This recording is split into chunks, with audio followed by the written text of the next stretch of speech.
así ya nos queda esto en la grabación.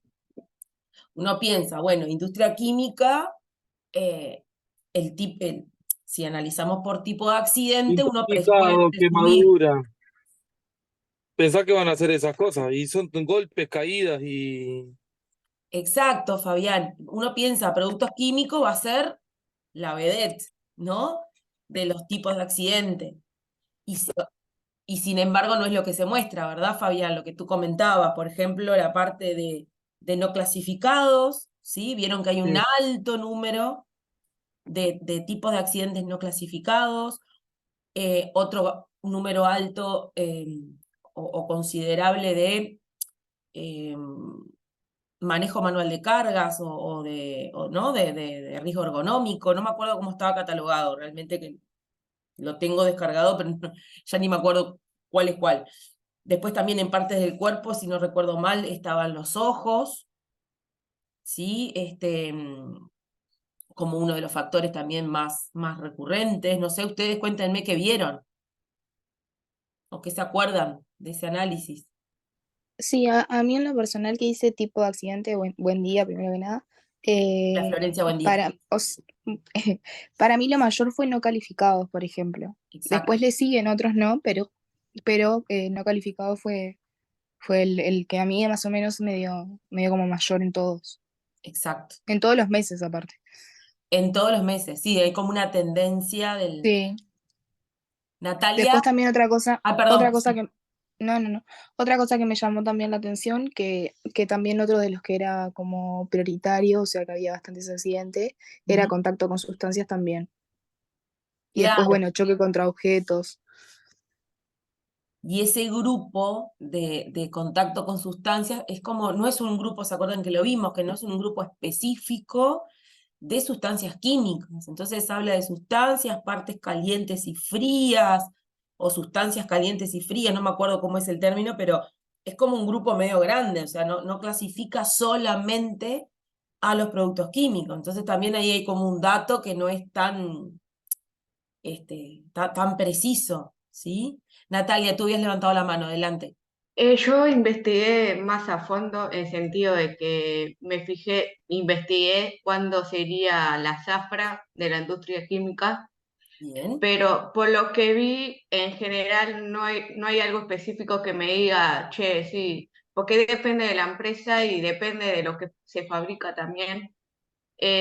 Como que alrededor de marzo, abril o febrero sería como la zafra, y yo me fijé después en la gráfica la cantidad de tipos de accidentes que no era debido a la zafra, sino no puedo darme cuenta de por qué, porque no hay una explicación, pero sí no era por zafra, no tipo, era por no favor. había más accidentes en la época de la zafra. Bien, bien, está muy bien. El análisis, la búsqueda, la investigación adicional, obviamente que es recontra válida. Incluso pensar en si hubo algún evento en particular, que haya Claro, porque impactado. me pasó en la construcción que en la zafra era cuando había más accidentes, Exacto. pero en ese caso de la industria química no. Sí, ahí sí depende el análisis por su grupo, ¿sí? Este, la pintura, en realidad, si hubiéramos analizado solamente el grupo de pinturas, capaz que ahí podríamos tener una tendencia, porque hay cierto momento del año que se considera una zafra, ¿no? Donde también. Claro, yo me fijé en general, no Está el tipo de perfecto. trabajo porque era Sí. de rubro industria en general. Exacto, está perfecto porque el análisis que hicimos fue todo del grupo 7, no fuimos al subgrupo, ¿tá? Hicimos todo el grupo 7 y está bien. Lo que puede pasar a veces que algún evento, ¿tá? Yo no recuerdo bien porque como vengo haciendo este seminario ya hace algunos años, pero creo que fue en el año 21 que hubo un accidente en una planta industrial y claro, había como en partes del cuerpo afectadas, por ejemplo, que siempre hay como una tendencia de que los ojos, ya te doy la palabra, Fabián, que estás con la mano levantada, no me olvidé, em, que los ojos tienen ese nivel de exposición ¿sí? Que los pone como medios en el top 3 de las partes del cuerpo más afectadas. En el 2021 no tengo que buscar la noticia, la debo tener por ahí guardada en algún lado. Hubo un accidente donde se vio expuesta muchos trabajadores y todos fueron con problemas en los ojos, tipo alergias, como irritación, porque estuvieron expuestos a un agente químico. Entonces fue un único evento, pero que la consecuencia de lesiones impactó a muchos trabajadores. ¿Tá? Fue algo circunstancial, puntual, pero claro, todos fueron al Banco Seguro porque, por diferentes razones de irritación de los ojos, no quiero ser redundante, pero eran irritaciones, no eran proyecciones propiamente dichas de un objeto, sino que por estar expuesta a los gases, ¿sí? De un agente químico, se vieron con este efecto. Entonces ahí, claro, la tendencia venía normal dentro de todo, y en noviembre, si no recuerdo mal, o diciembre, sé que fue sobre fines de año, el pico saltaba, y vos decías, era enorme. Y yo decía, acá hay un error, decíamos, alguien tipió mal en el banco, pensábamos. Y del análisis que hicimos, empezamos a investigar, y dimos con un evento que era un accidente que había impactado a un montón de trabajadores. Entonces, a veces ese análisis, como hiciste, Natalia, puede servir justamente para esto, algún dato que llame la atención, y bueno, y ahí damos con ese evento, que en este caso era un accidente. Los no clasificados, bueno, podemos tener un montón de hipótesis posibles, como ya fuimos viendo, que no estén bien cargados, que falte la información, quien carga de repente no tiene el entrenamiento o la información necesaria para cargar esa denuncia, y después cuando es atendido en el banco eso no se actualiza. Pueden ser muchas razones, pero bueno, la idea era que ustedes evidenciaran esas tendencias, ¿sí? Y que la mencionen después en el trabajo final, ¿tá? Que es lo que ustedes interpretaron de ese análisis. Así que, Natalia, eso que hiciste también es válido para el trabajo final, ¿tá? Fabián, contame, que te dejé con la mano levantada, perdón. Y la bajaste porque se ve que te acalambraste. Seguía con la mano levantada. Un calambre Profe, virtual. que Acabo de tener no, un calambre virtual. no, no sé si el monitor lo tiene, pero no tendría que ser tipo más específico, tipo que sea contacto con ácido, contacto con base, inhalación de solvente, No no lo sé, tiene, no lo tiene, Fabián. Justamente esas son las cosas que quería que evidenciaran. Y tal vez en su análisis, más allá del análisis de la accidentabilidad o de lo que vean, qué oportunidades de mejora entienden que necesitaría el monitor, justamente para esto que vos mencionás, que tenga más oportunidades de claro, desglose, de que sea poder más grande el explicar. abanico. Exacto. Y no sé, yo creo que la tendencia que vi, tipo, fui como, lo que vi, tipo, fue tipo Semana de Turismo, como que estaba, me bajó en la accidentabilidad, y más cerca de las fiestas también, como que estaba más, como que la gente está más alocadita en esa época. Pasa muchísimo eso, pasan muchos rubros, sí, sin duda. A nivel general, el cierre del año, bueno, sin ir más lejos, ya estamos a 4 de noviembre, es como demencial. Estamos a nada de cerrar el año y parece como que fue ayer que arrancamos las clases, que estábamos todos, y vos decís, wow, se nos va. Y eso se traslada muchas veces a lo laboral, al cumplimiento de objetivos. Las empresas que tienen cierres de objetivos anuales y de indicadores, y que tienen que hacer reportes para mostrar resultados, ¿no? Porque hay muchas empresas que en función de esos resultados es que también a veces se van brindando hasta determinadas eh, actividades y presupuestos. Eso me ha pasado en empresas multinacionales, donde a veces, si los números no acompañan, los presupuestos se van trancando. Entonces, empieza a premiar también todo eso, y eso cómo impacta en lo laboral, las presiones por llegar en tiempo y en forma, y que nadie se accidente. No podemos tener ningún accidente de acá a fin de año. Eso genera una presión en los trabajadores, que es lo que yo en algún momento comentaba. A mí eso del monitor, de tantos días sin accidente, a mí me genera mucho ruido. No me parece una herramienta que sea de concientización. Sí hay que celebrar, obviamente, cada día sin accidente, pero no con esa presión, ¿sí? Que muchas veces genera ese número y que muchas veces está agarrado con un premio económico, ¿tá? En lugares que conozco, pasa por ahí. Entonces, que alguien se accidente es como que lo quieren, además de accidentado, lo quieren matar, porque, por tu culpa perdimos el premio y el no sé qué, y se genera mucho ruido con eso, y no termina siendo preventivo para nada. Entonces, son La muchos. persona que tiene el accidente en realidad es la punta del iceberg, porque los accidentes son multicausales. Totalmente, totalmente. Entonces es fácil echar la culpa al otro. ¿Sabes que nosotros lo hicimos en conjunto con Stephanie Giudici? Y en Ujú. realidad el mes que nos dio más accidentes fue junio, que da un total de 44 accidentes. Y en realidad después hay un documento de la Cámara de Industrias, creo que es, que en realidad, o sea, porque yo lo asocié, digo, bueno, capaz que había más exportaciones, qué sé yo, pero en realidad no, hubo una tendencia a la baja, y esto dado porque hay una fuerte competencia con Argentina, que era lo que comentabas vos, de lo que había pasado con Inca, y hay, bueno, Oxiteno también, Exacto. claro, ha bajado mucho el tema de la venta por el tema justamente que es más económico de repente en otros mercados y también el tema de que ellos habían tenido un incremento en las ventas por el tema de la pandemia. Exacto. Eh, entonces, como que en realidad tampoco llegué a darme cuenta por qué, pero es como raro, ¿no? O sea, en realidad es lo que decís vos, habría que ver, porque esto es una bolsa global, habría que ver qué sector dentro de esta bolsa global en realidad es lo que está haciendo que se dé este pico, porque obviamente estamos hablando en términos estadísticos en la cual se utiliza un promedio, pero el promedio no es una medida representativa de una muestra porque se deja influenciar por los valores extremos de la muestra. Exacto. Entonces, obviamente, este, no sé, no, perdón, pero no tuve como mucho más tiempo como para No, investigarlo en la detalle, pero me llamó la atención.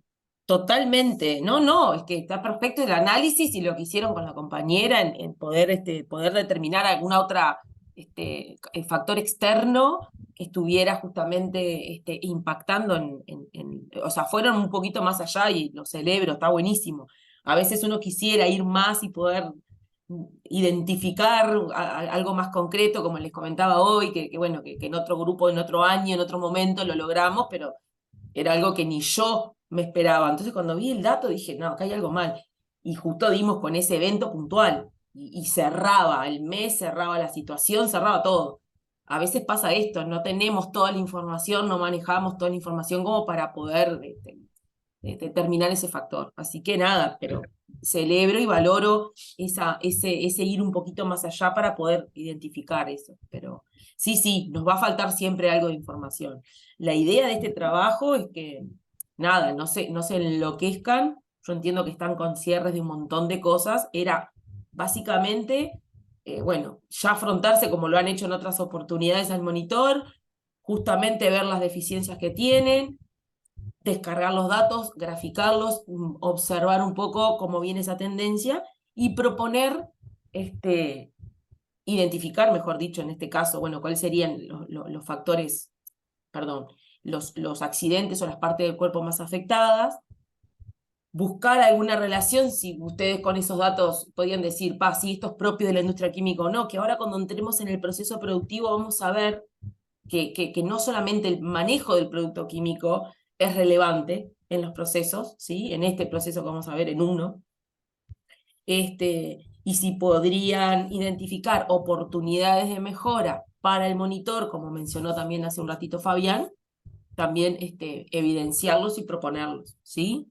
Yo después en las bases de la entrega final va a estar más claro cuál es la tendencia, y en la evolución que les haga del gráfico ahí también les voy a hacer algún comentario que entienda, ¿sí?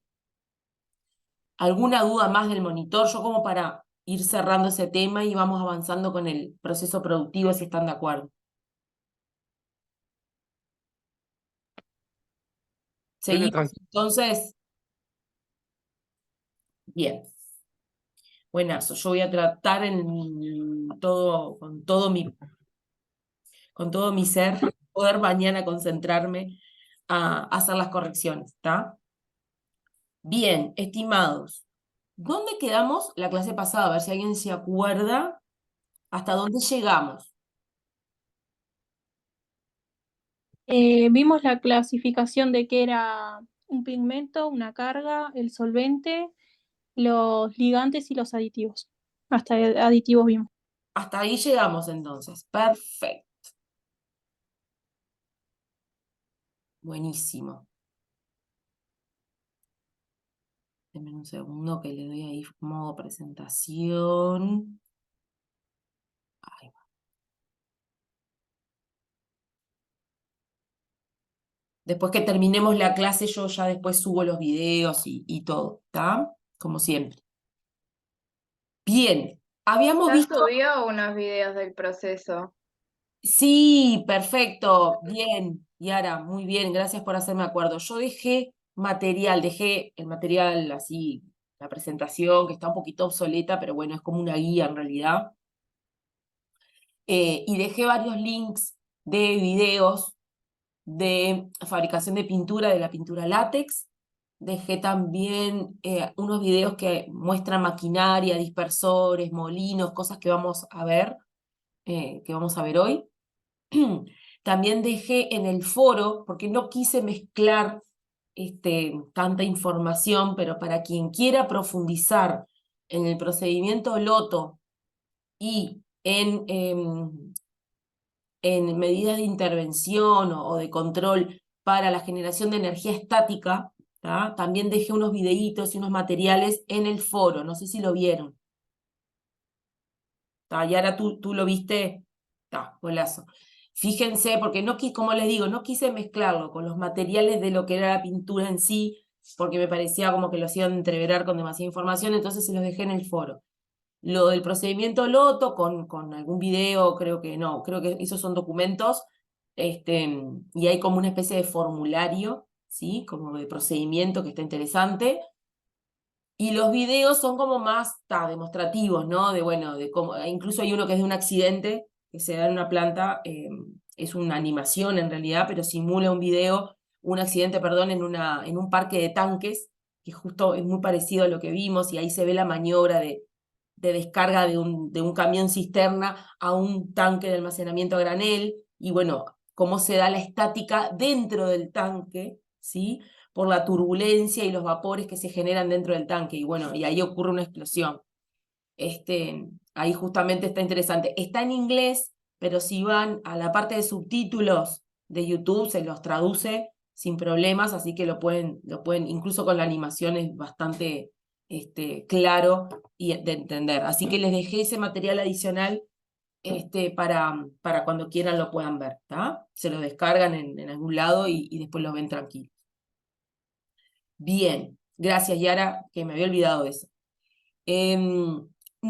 Yo les comentaba la clase pasada, o les mostraba este diagrama, este flujo, que si bien tiene palabras que están en portugués, en realidad, claro, ¿se acuerdan que AkzoNobel tiene su filial en Brasil, de la pintura Escoral, en Argentina, y bueno, este diagrama yo lo saqué en su momento de un material que nos daban, que era como regional, ¿tá? Nosotros manejábamos mucha documentación en inglés, en portugués, en diferentes idiomas, y me pareció didáctico y fácil como para resumir los principales procesos. Vamos a hablar del depósito, de almacenamiento. Nosotros ya vimos algo de almacenamiento a granel, pero nosotros vamos a arrancar viendo la parte de materiales sólidos, dónde se almacenan, cómo son las características de ese lugar. Vamos a ver sectores y áreas de almacenamiento y de fraccionamiento, y de cómo son las protecciones colectivas para esos lugares, ¿sí? Si bien no forma parte del proceso de la fabricación de pintura, es importante tener en cuenta obviamente el almacenamiento, ¿Y cómo lo trasladamos? Por eso también vamos a detenernos brevemente en el manejo de autoelevadores. Lamentablemente, ahí en el monitor no se vio reflejado, pero conozco un montón de accidentes asociados a equipos de transporte y de elevación. Se maneja muchísimo, vieron que en el video de inducción y en los materiales que hemos conversado hay mucho tráfico de vehículos, de camiones y de autoelevadores. La participación de estas herramientas auxiliares es continua, ¿tá? Entonces hay que como que tenerlo también en cuenta en nuestro proceso. Después, la primer parte de la fabricación de pintura donde se inicia propiamente la primer premezcla es esta etapa que dice dispersación, que es, en realidad, bueno, es dispersión y se llama empastado y dispersión. ¿Tá? Ahora después cuando entremos en eso lo vamos a entender por qué es empastado y dispersión. Es la primer premezcla donde yo incorporo en una fase líquida materiales particulados, ¿tá? Como cuando, en un ejemplo más tangible a nuestra vida doméstica, como cuando hacemos una torta, lo mismo. Bueno, hacemos una torta, primero ponemos la fase de lo que es líquido, los huevos, la leche, ¿no? Todo lo que se va a emulsionar previamente, y sobre ese medio agregamos lo que es material particulado, la harina, el royal, dependiendo de cada receta, ¿verdad? Pero básicamente acá funcionaría lo mismo, como un batidor grande que va a empezar a incorporar estos materiales, ¿sí? Estoy haciendo un ejemplo sumamente rústico, nada que ver con química, pero es como para que nos imaginemos esa primer premezcla, ¿tá? Esa primer premezcla de dispersión lleva un tiempo de dispersión que después es necesaria moler, ¿tá? Nosotros vamos a partir de un proceso de fabricación de pintura, o vamos a ver básicamente a grandes rasgos lo que sería la fabricación de pintura, a partir de un pigmento sólido, a partir de pigmento particulado, ¿tá? Yo les comentaba en oportunidades anteriores que hay fábricas de pintura que no tienen esa tecnología para poder tratar de dispersar y demoler ese pigmento que viene en material particulado. Entonces, hay empresas que compran la pasta, ¿sí? Para diluir. ¿Se acuerdan que yo les comentaba eso? Entonces, la planta de pintura Cinca tiene en la unidad de negocio de Tinters la fabricación de esos concentrados, de esa pasta. No es una pasta tipo espesa, así que no la puedo mover. Se le llama empastado justamente porque es ese término intermedio que tiene el producto, ¿tá? Entonces las empresas, muchas fábricas de pintura compran ese producto intermedio y luego lo que hacen, esto se lo ahorran, no lo hacen, y directamente lo diluyen, lo llevan a su formulación propia y lo envasan, ¿sí? Nosotros vamos a ver la parte como más, donde más exposición de alguna manera tiene el trabajador, porque ahí está expuesto no solamente al solvente, en el caso de que no sea agua, que sea una mezcla de solventes orgánicos, sino también al manejo de ese material particulado, ¿sí? La molienda forma parte de este proceso, como que podríamos decir, bueno, un subproceso se cortaría acá en la molienda. Si ustedes ven el cursor, se cortaría acá la molienda. Y otro subproceso sería la parte de la dilución, ¿tá? Y vamos a ver distintos molinos, ¿tá? Para que se entienda un poquito de que ahí lo único que se hace es, como lo dice la palabra, moler, romper el tamaño de partícula en su mínima expresión. En este proceso solamente el producto lo que va a ganar es energía, ¿tá? En el proceso de molienda no se agrega nada. Lo que yo dispersé y empasté y dispersé, lo paso por un molino, nada más, ¿tá? Cuando lleguemos ahí lo vamos No a pasar. tiene. Es hermético, ¿no? No hay Sí, oposición a eso. es hermético, pero vamos a ver cómo funciona, vamos a ver que tiene algunas partes un poquito críticas. Ahí el trabajador no tiene una exposición directa ni con el equipo ni con el producto, porque lo hace recircular, como se ve en el diagrama, que después lo vamos a ver mejor en otro video y en otra imagen, se hace recircular por este molino. Eso queda ahí conectado y el trabajador se va, pero vamos a ver algunos puntos críticos donde hay que prestar atención en el conexionado, en la refrigeración del molino, ¿tá? Porque como todo molino, al ganar energía cinética va a haber un exceso de temperatura, ¿tá? Entonces hay puntos críticos que tenemos que tener en cuenta. No hay exposición propiamente de un agente químico, ¿sí? De un producto químico, sino son otros factores, ¿sí? que están en juego, ¿tá? Y después vamos a ver, pero muy por encima, muy rápido, muy flash, esta parte final, porque me interesa detenerme acá, ¿tá? O sea, después de la molienda, obviamente viene la dilución.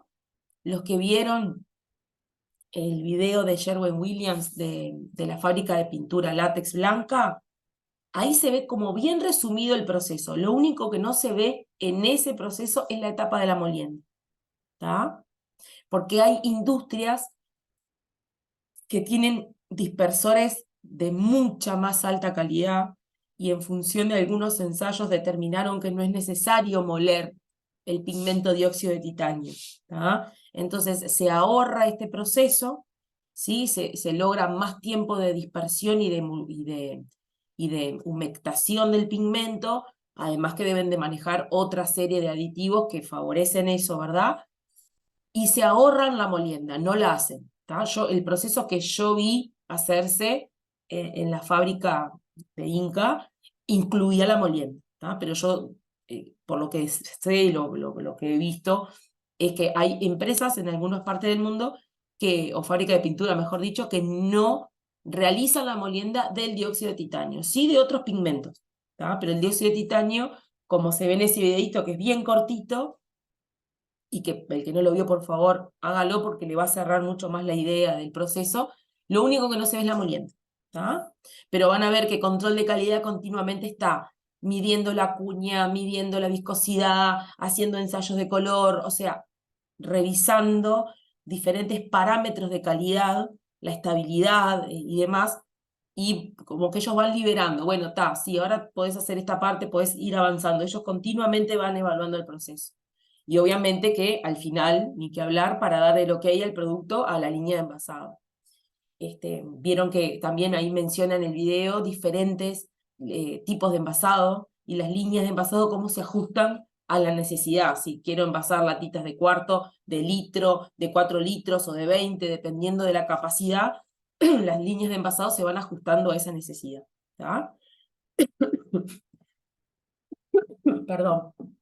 Pero sí nos vamos a detener en el proceso de la dispersión, y en esa parte, si bien vamos a ir repasando en conjunto diferentes fuentes de peligro y riesgo que derivan y demás, sobre esta parte es donde nos vamos a detener para hacer nuestro trabajo, ¿sí?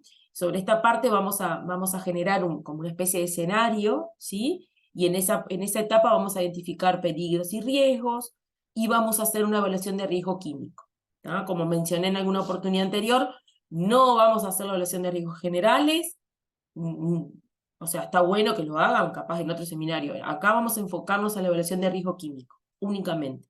Pero sí me interesa, obviamente, repasar en conjunto fuentes de peligro y demás, porque a veces veo mucha dificultad con eso, ¿tá?